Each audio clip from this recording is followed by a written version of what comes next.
Howdy, brothers and sisters out there in YouTube land. This here is Grateful Panic, and I'm gonna do another knife review for you guys.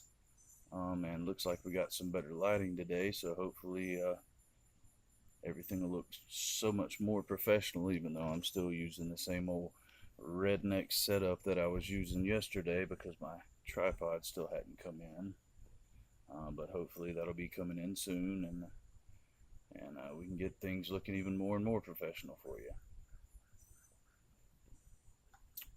But before we get into the actual review, I want to do like I did yesterday, and like I think I'm gonna continue to do in the future, and show you what I carried today. And so today's carry was yesterday's review. Um, the Case Slimline Trapper in burnt salmon jig bone. I also carried as my multi-tool of choice, which is usually a Swiss Army knife. I carried the Alox Cadet today, which has the main blade, can opener, bottle opener slash screwdriver, and your handy dandy fancy little manicure tool. And my light, as per usual, was the Olight SR1 Baton Turbo, which we talked about yesterday how much I love that little flashlight. And my fixed blade, as per normally usual, is the Bark River Knives Kalahari Bushman 2. This is the knife I carry, the fixed blade knife I carry more often than any of my other fixed blade knives, because I mean I just love it. It's just an all around great knife, excuse me, and can pretty much handle any task you throw at it. If I sound a little rush, I'm trying to get this done before we lose our lighting and we don't end up like we were last night. But as you can see, we got a little something special today. We have the Great Eastern Cutlery cow pen. It's in Farm and Field trim, which is their I guess you would consider their budget trim, although I really don't see anything budget about it. To me, fit and finish and the materials they use are just as good as the Titty Ute and the Northfield. I mean, yeah, you don't get the fancy bone and the fancy bolsters and end caps, but I mean it's a great knife.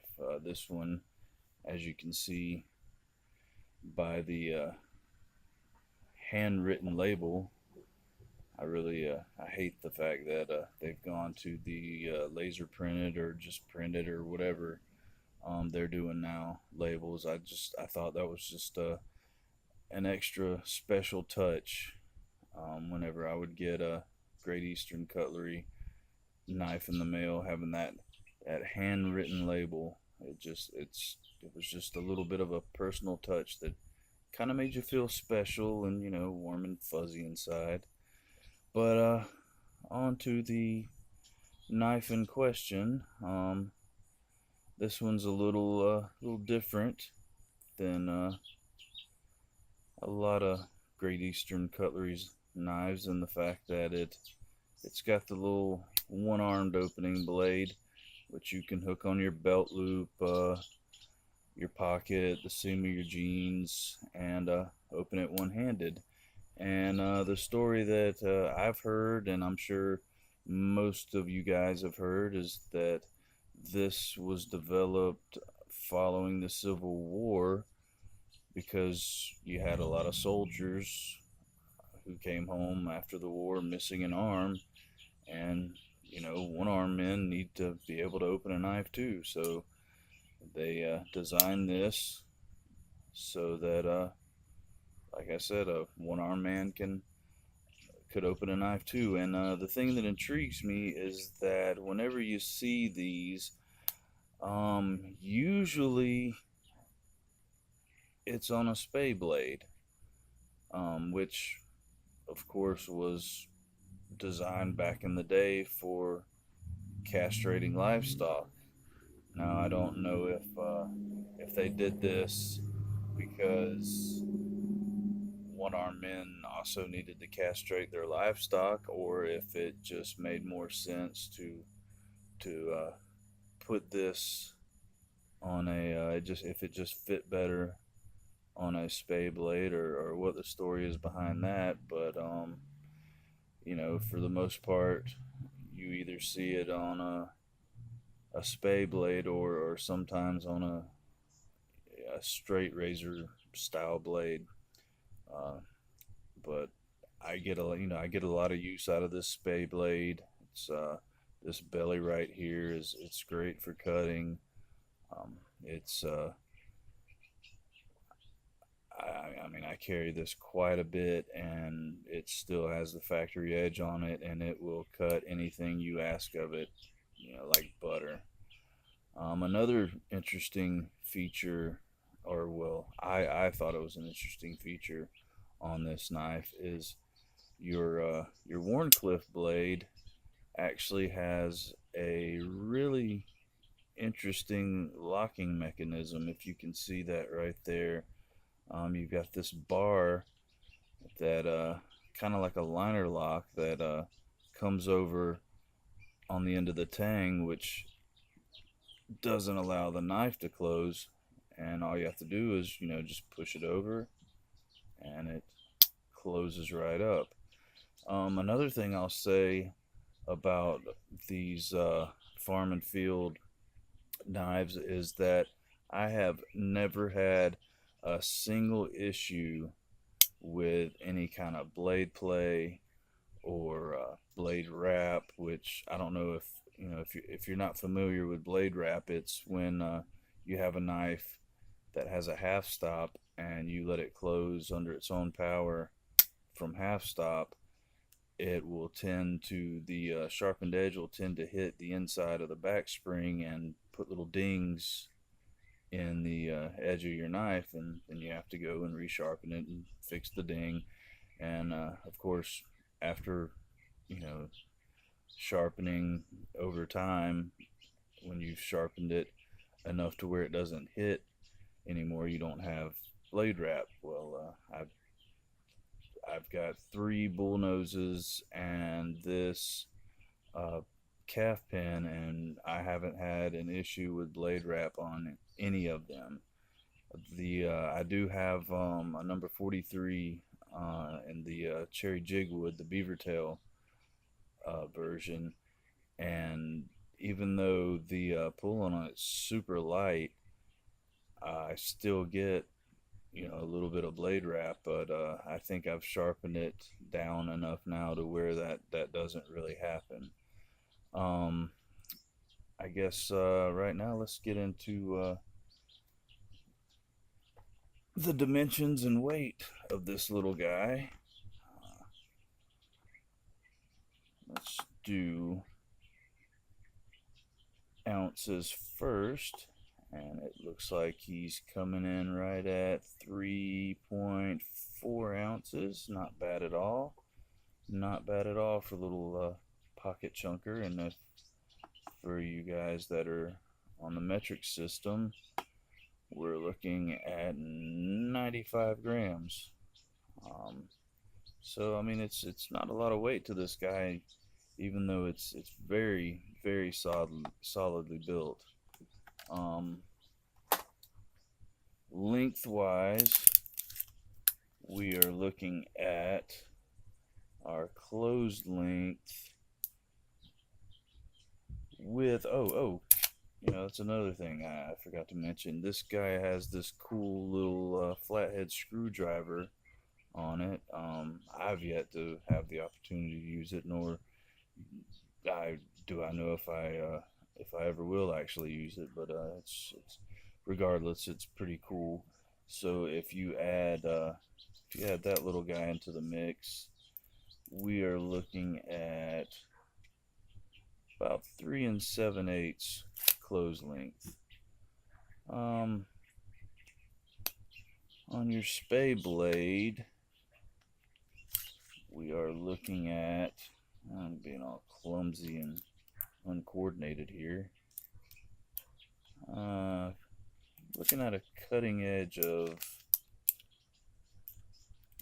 right, well, you know what, let's just do it this way. Right at 2 3/4 inches